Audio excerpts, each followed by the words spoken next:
within like the industrial or like blue collar or any world like that. So our professor brought us into a research project with the Cincinnati Fire Department with their recruit group. So we did our research with them.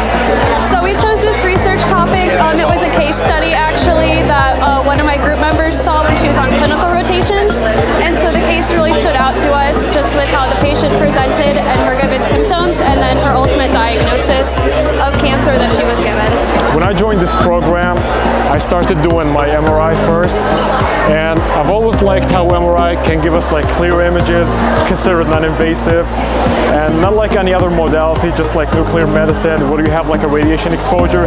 You can have as many MRIs as you want, and you won't have any side effects for the most part. So we chose to study cross-linguistic transfer of knowledge and language and literacy because this will basically benefit a wide range of the population that we work with, which is bilingual people. And knowing how each of their languages contributes to one another and their language and literacy growth will help us really redefine intervention. What challenges did you encounter during your research and how did you overcome them? I think our biggest challenge was just making sure we got enough responses from coaches in the community. For physical therapy, stretching is important for preventing further injury or further decrease in lack of range of motion. So if you start stretching immediately after surgery, that's proven to be effective in preventing like further knee stiffness.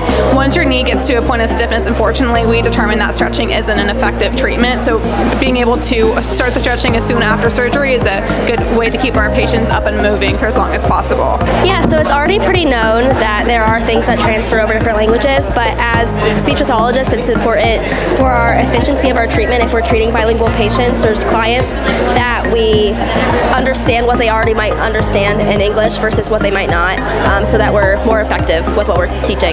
So as I said, there isn't a lot of research on message banking, recording one's own voice in order to use later on like an iPad or an alternative communication device.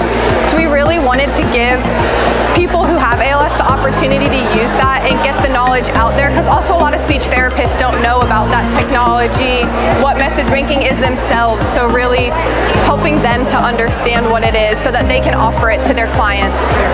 I think our results just kind of demonstrate that participating in leisure really does improve like people's satisfaction in life and just their overall performance in their daily life with their leisure. Our study was looking at whether the addition of manual therapy, mainly joint mobilizations, with an exercise program yielded better results in terms of pain and function for patients with hip osteoarthritis, which is the most common cause of hip pain with patients over 50. Essentially, our study found that the addition of manual therapy did not elude any significant improvements in outcomes when compared to just exercise alone.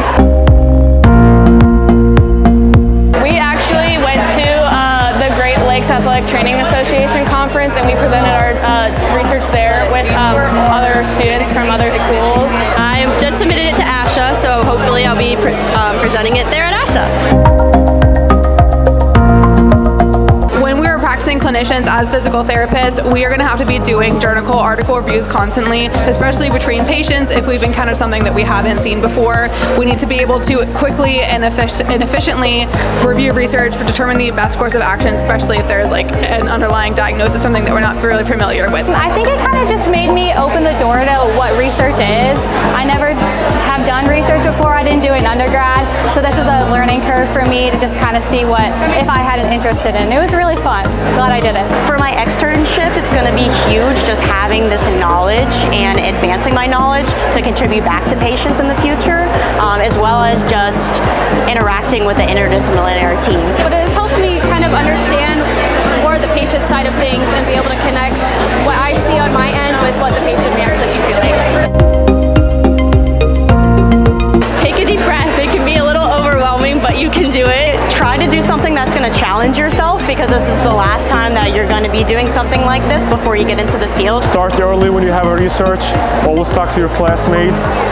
seek help from your preceptors, from your program directors, and always ask questions.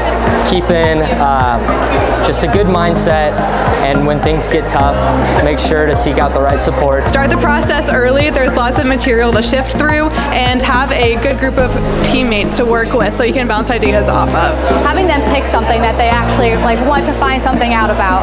It's okay to have a little different idea. You don't have to follow like a cookie cutter research idea.